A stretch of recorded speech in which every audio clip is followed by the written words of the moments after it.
4 राज्यांच्या विधानसभा निवडणुकीचे निकाल आता थोड्या वेळात जाहीर होतील. मात्र ज्या पद्धतीने भाजप जे आहे ते पुढे सरकते आणि मोठ्या संख्येनं जे आहे ते राजस्थान असो, छत्तीसगड असो आणि विशेष म्हणजे मध्य प्रदेश असो, तिन्ही राज्यांमध्ये भाजपने मुसंडी मारलेली आहे. या संदर्भात बोलण्यासाठी आपल्या सोबत आहेत मुंबई काँग्रेस अध्यक्ष वर्षा गायकवाड ताई. निकाल शॉकिंग होता तुमच्यासाठी, कारण छत्तीसगड सुद्धा आता पुढे भाजपच्या हाती चालले असं दिसतंय. नाही, निकाल नक्कीच अनपेक्षित होता. आम्हाला असा निकाल अपेक्षितच नव्हता, कारण ज्या तऱ्हेने त्या ठिकाणी वातावरण होतं. मी तर तेलंगणाला गेले होते, परंतु मी जे ऐकलं होतं की मध्य प्रदेश असेल, छत्तीसगड असेल किंवा राजस्थान असेल, या ठिकाणी एक वातावरण वेगळं तऱ्हेचं होतं. आता याच्यामध्ये खूप मोठ्या प्रमाणामध्ये खूप गोष्टी समोर सुद्धा आल्या, कारण माझ्या काही मित्रांनी जे AIC सेक्रेटरी माझ्याबरोबर होते, ते जितू पटवारीजींनी सांगितलं की मशीनच्या बाबतीमध्ये त्यांनी अगोदरच ट्विट केलं की त्या मशीन सील नव्हत्या. मग तिथल्या काही लोकांनी मशीनीच्या बाबतीत लक्षात आणून दिलं की मशीन सील नाही आहेत, त्याचं सील आधीच कोणीतरी खोलून ठेवलेलं आहे. नंतर मशीनच्या बाबतीमध्ये काही हाताळण्यामध्ये काही मशीन सापडल्या गेल्या. अशा तऱ्हेने जर व्हायला लागलं तर मला वाटतं 1 दिवसापूर्वीच काही पत्रकारांनी सुद्धा ट्विट करून सांगितलं होतं की उद्याचा निकाल जो आहे त्याच्यामध्ये मशिनीचा खूप मोठा रोल असणार आहे, EVM मशीनचा.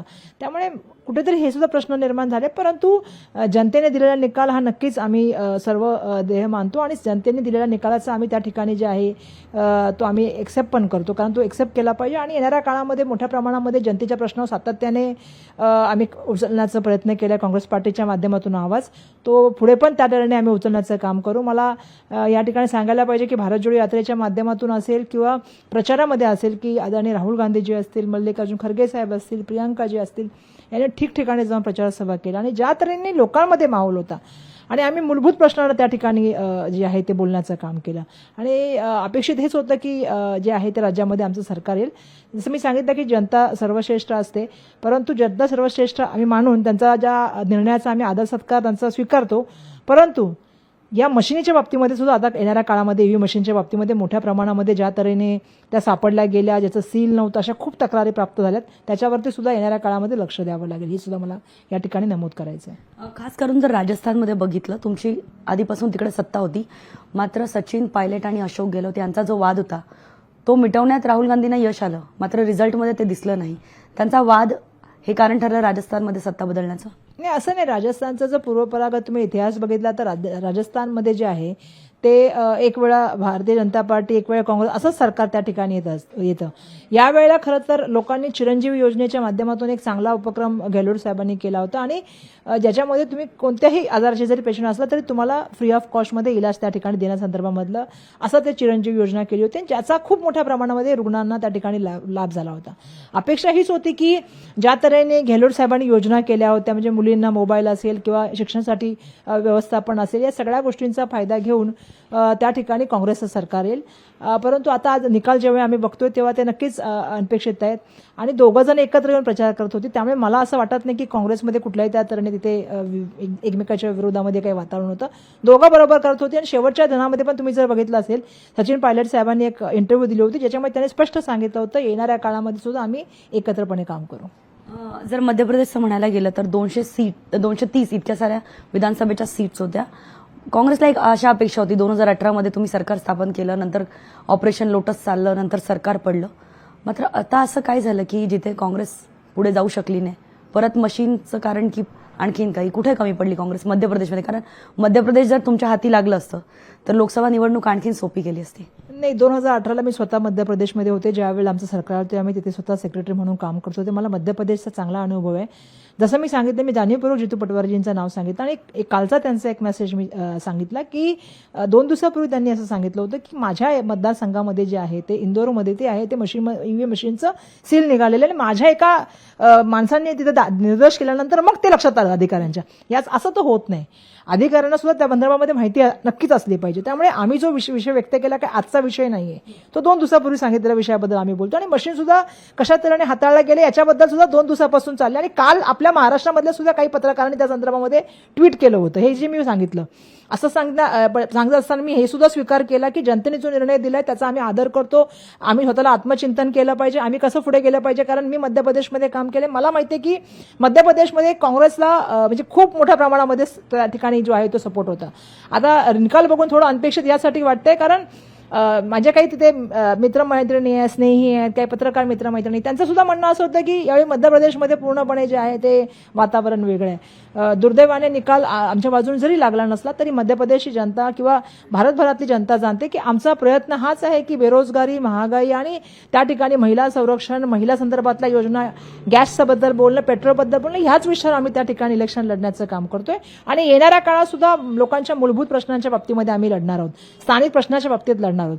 तेलंगणामध्ये किंवा कर्नाटकामध्ये स्थानिक प्रश्नावर लढण्याचं काम आम्ही त्या ठिकाणी केलं. आणि मला सांगायला पाहिजे की ज्या तऱ्हेने रेवंत रेड्डींचं त्या ठिकाणी अध्यक्ष म्हणून काम करत असताना त्यांनी जे त्या ठिकाणी मेहनत घेतली किंवा सुनीलजीने जी मेहनत घेतली आणि सगळ्यात महत्त्वाचं खरगे साहेब आणि राहुलजी आणि प्रियांकाजी यांनी जी मेहनत घेतली याचं रूपांतर त्या ठिकाणी विजयामध्ये झालेलं आहे. छत्तीसगडमध्ये अजून लढाई काटेकी टक्करची चालू आहे. मला वाटतं तिथे पण बघू थोड्या वेळात काय होतंय ते. परंतु हा निकाल एक जे आहे तो अनपेक्षित निकाल आमच्यासाठी होता. जसं मी सांगितलं की आत्मचिंतन करून येणाऱ्या काळामध्ये अजून मेहनत करू, अजून जनतेपर्यंत जाऊ, त्यांचा आवाज बुलंद करण्याचा प्रयत्न करू आणि राहुलजींच्या माध्यमातून एक भारत जोडो यात्रेच्या माध्यमातून सर्वांना जोडण्याचा प्रयत्न राहील. छत्तीसगडमध्ये ज्या प्रकारे रिझल्ट समोर येतो, छत्तीसगड जिथे काँग्रेसची सत्ता होती आणि काँग्रेसला कॉन्फिडन्स पण होता की इथे आमची सत्ता अबाधित राहील, मात्र तिथे सुद्धा सुरुंग लावलं बीजेपीने. नाही, असं काय लागलेलं नाही. अजून सुद्धा काटेकी टक्कर त्या ठिकाणी चालू आहे आणि येणाऱ्या काळामध्ये कदाचित थोडाफार फरक मला असं वाटतं होईल. आणि जसं मी तुम्हाला सांगितलं की ज्या वेळेला सत्तेमध्ये तुम्ही असता तेव्हा तुमच्याबद्दल थोडंसं अनटिंकन्सिबल असू शकतं. मला छत्तीसगडमध्ये असं वाटतं की त्या ठिकाणी खूप मोठ्या प्रमाणामध्ये काँग्रेसचा स्वीप होता आणि जे मी अपेक्षित करत होते की सरकार आमचं येईल ते मला वाटतं येईल येणाऱ्या काळामध्ये. परंतु हे आहे की जर राजस्थान बघितलं तर थोडं अनपेक्षित जास्त आहे मला, मध्य प्रदेश बघितलं तर थोडं अनपेक्षित मला खूप रिझल्ट असे वाटले. येणाऱ्या काळामध्ये आणखीन मेहनत करावी लागेल, आणखीन लोकांच्या प्रश्नावरती जोरदार भांडावं लागेल आणि येणाऱ्या काळामध्ये जोरदार लढाई लढायला लागेल असं मला वाटतं. त्यामुळे जमिनीची लढाई लढण्याचं काम आम्ही पूर्वी पण करत होतो, आता आणखीन जोराने करू.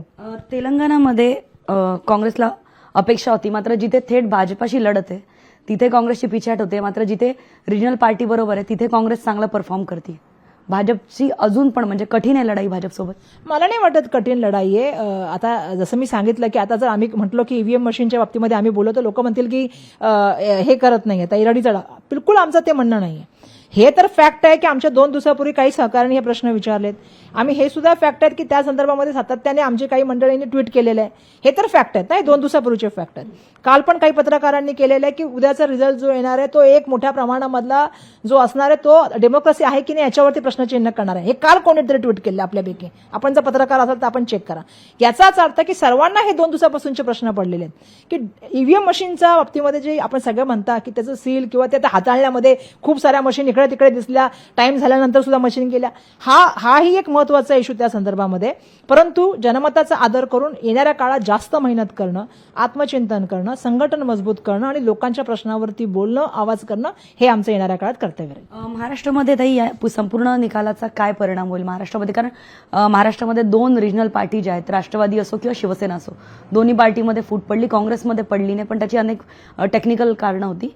याचा परिणाम येणाऱ्या निवडणुकीत महाराष्ट्रात कसा होईल? कारण महाराष्ट्रात पण पुढच्या वर्षी विधानसभा, लोकसभेच्या निवडणूक आहे. मला वाटत नाही की टेक्निकल कारणामुळे काँग्रेस तुटली असं हे म्हणणं चुकीचं आहे. कारण काँग्रेसमध्ये सगळे एकत्र आहोत, एक दिलाने काम करत आहोत आणि मला नाही वाटत की याचा परिणाम किंवा काय. कारण खरं सांगायचं झालं तर याच्यामध्ये सुद्धा तुम्ही जर बघाल तर काही ठिकाणी आमच्या सीटा वाढलेल्या पण जसं काही राज्यामध्ये. त्यामुळे असं म्हणणं चुकीचं होईल. जसं तुम्ही सांगितलं की जिथे रिजनल पार्टी असते बीजेपीचं, असं काही नसतं. आपण तिथल्या स्थानिक मुद्द्यावरती इलेक्शन लढलं गेलं पाहिजे, योग्य कॅन्डिडेट दिले गेले पाहिजेत आणि मला वाटतं येणाऱ्या काळावरती आम्हाला थोड्याफार प्रमाणामध्ये आता ईव्हीएमच्या बाबतीमध्ये पण थोडंसं बोलावं लागेल आणि त्या ठिकाणी त्याच्या बाबतीमध्ये सुद्धा लक्ष द्यावं लागेल. कारण जर मशीनच सील नसेल आणि मशीनमध्ये जर काय होत असेल आणि त्याच्याबद्दल जर प्रश्न विचारल्यानंतर जर चुनाव आयोग काय बोलणार नसेल तर चुनाव आयोगाने सुद्धा याचा विचार करावा असं मला वाटतं. निवडणूक आयोगाकडे तक्रार घेऊन या सगळ्याची व्हिडिओ घेऊन आम्ही असं आहे की मध्य प्रदेश आमच्या लोकांनी जाऊन तक्रार केली, पण त्याच्यावरती नाही, मध्य प्रदेश लोकांनी तक्रार केली त्याच्यावर तरी कारवाई करावी. चुनाव आयोग लगेच देशाच्या पंतप्रधानांनी बोलल्यावरती राहुल गांधीजींवरती बोलू शकतात, पण ते एवढे वाक्य बोलतात चुनाव मैदानामध्ये, त्यांच्या कोणत्या नेत्यावरती काय कधी ऍक्शन होते मला सांगा तुम्ही? एकत्र होते का ऍक्शन? आणि आम्ही जर तक्रारी घेऊन गेलो तर आता चुनाव आयोगाचं काय झालंय तर तुम्हाला सांगायची मी तर महाराष्ट्रातल्या पत्रकारांना गरज नाही. महाराष्ट्रातल्या पत्रकारांना माहिती आहे की चुनाव आयोगाने काय केलंय, एक पक्ष तोडलेल्या माणसाला चिन्ह पण दिलं आणि पूर्ण पक्ष पण देण्याचं काम चाललेलं आहे. ही परंपरा जी चालली आहे लोकशाहीला घातक आहे. आम्ही लोकशाही मांडणारी मंडळी, आम्ही देशाचं संविधान मांडणारी मंडळी आहे. त्यामुळे आमचा यंत्रणेवर पूर्ण विश्वास आहे, पण यंत्रणेवर असल्या दबावावरती ह्या ठिकाणी काम अविरतपणे चालू राहील, रिझल्ट काही पण असेल. 100%. कारण पब्लिकने आम्हाला स्वीकारलेलं आहे, पब्लिकने आम्हाला पण मतदान केलेलं आहे. आम्ही जनतेचा आदर करतो आणि जनताने आमच्या बरोबर राहून आमच्या त्या ठिकाणी आम्हाला ताकद देण्याचं काम केलं. त्यामुळे हार आणि जीत ह्या राजकारणामध्ये होत राहतात, खूप वेळा आपल्या जीवनात पण होत राहतात, पण त्यापासून संघर्षामधून शिकायचं असतं आणि शिकून पुढे जायचं असतं. त्यामुळे नक्कीच या काळामध्ये आम्ही शिकू, संघर्ष करण्यासाठी अजून तयार होऊ, अजून विरोधामध्ये जाऊन म्हणजे सरकारच्या मध्ये जी लोकांच्या उपयोगी भूमिका असेल ती अजून जोरात मांडण्याचं त्या ठिकाणी काम करू आणि जमिनीवर जाऊन संघटन मजबूत करू. ही येणाऱ्या काळामध्ये आम्ही सगळ्यात जास्त आमचा प्रयत्न राहील. धन्यवाद आमच्याशी बोलल्याबद्दल. तर आपल्यासोबत होत्या मुंबईच्या अध्यक्षा वर्षाताई गायकवाड, ज्यांनी स्पष्टपणे सांगितलेलं आहे की जनतेने जो काही कौल दिलेला आहे तो आम्ही स्वीकारलेला आहे, मात्र येणाऱ्या काळात सुद्धा आम्ही पुन्हा एकदा ताकदीने लढू. व्हिडिओ जर्नलिस्ट सुनीलसह ज्योत्स्ना गंगणे, लोकशाही मराठी, मुंबई. लोकशाही मराठी ऐका, पहा, जागरूक रहा.